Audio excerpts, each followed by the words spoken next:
Now this ongoing investigation into the DCI officer David Mayaka Mire is getting very alarming. And the reason is, the reports that are coming in, the reports that are being made public by the cops, are not making sense. And they're also suggesting something else very scary. Take the latest report that one of the chief suspects, of the gunning down of that officer has now also been gunned down himself. We are told that there was an exchange of fire. He refused to surrender to authorities. And therefore the boys had no option but to return fire. You remember that old catchphrase? And of course, the result was that this suspect is no longer with us on this planet. Notice that he's a suspect. In these matters, no matter how obvious something looks, that individual will remain a suspect until proved otherwise by a court of law. And there's something else which for me was even more unsettling.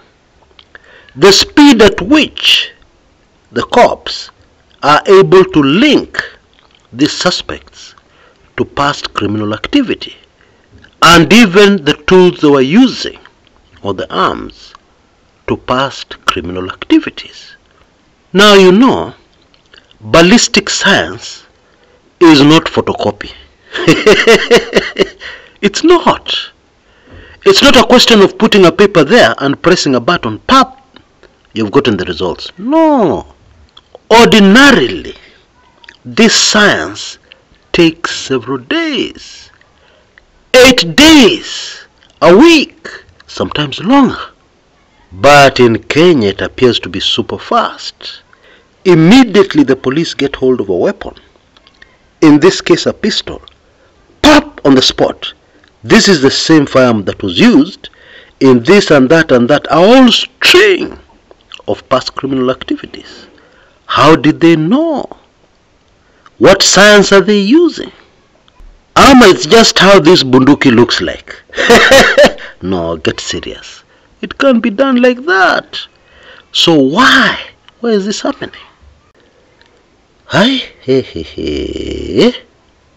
What?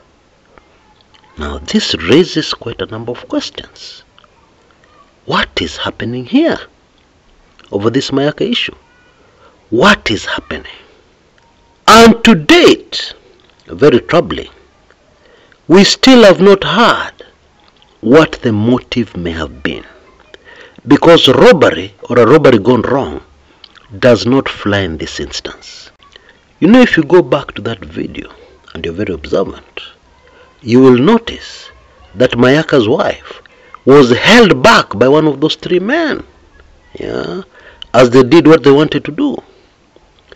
In my view, this is further proof this was not a robbery gone wrong.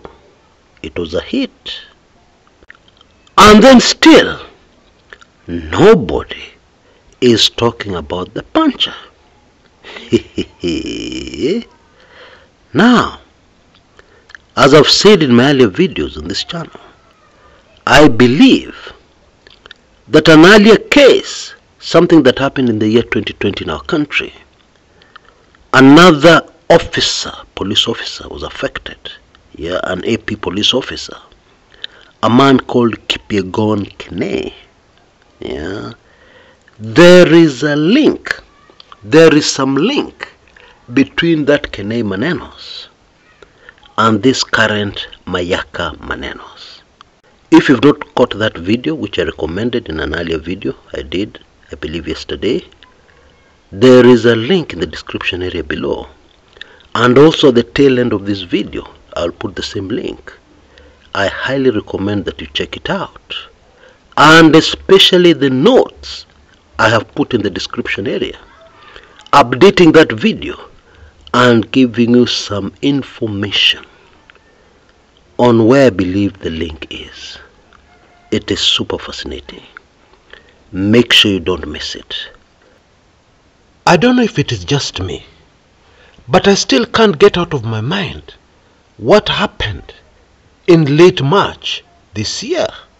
Yeah, when we were told the DCI investigators posted photographs of people who were supposed to be demonstrators, and they asked those people to surrender themselves to the police. Remember that? And those photos were actually plucked out of the internet. Most of those photos were things happening outside Kenya, not in Kenya. I'm sure we remember that. And this is the same department releasing information to us about this ongoing investigation, about pistols linked to other crimes. I'm sure you get what I'm driving at. Of course, it is impossible to wipe out of my mind what happened earlier this year when we were given information that was not true, information that was fabricated, manufactured. In case you want to refresh your memory, I've put a link to that video in the description area below and at the tail end of this video. Just check it out. And remember how Kenyans were shocked. Indeed, my title of that video may sound exaggerated, but in my view, without truth, you cannot go far. Yeah, my title was, "Is this enough to bring the UDA government down? Investigators telling people lies about something so serious?" And so back to the present case, I'm afraid you cannot blame anybody for a deficit of trust. Okay? Also make sure you don't miss my latest book, Tyranny of Fake Narratives, or Tyranny of False Narratives. It is quite a read. You can see details on your screens right now. Only $4.99 or Kenya shillings 499. And if you want the audio version of the book included in the package, it is only $6.99 or Kenya shillings 699. Hii Kenya yetu iko mambo, and I believe it is important to stay ahead and understand what is really going on by getting information that you cannot get anywhere else, like in this latest book of mine. Until next time, this is Chris Kumekucha.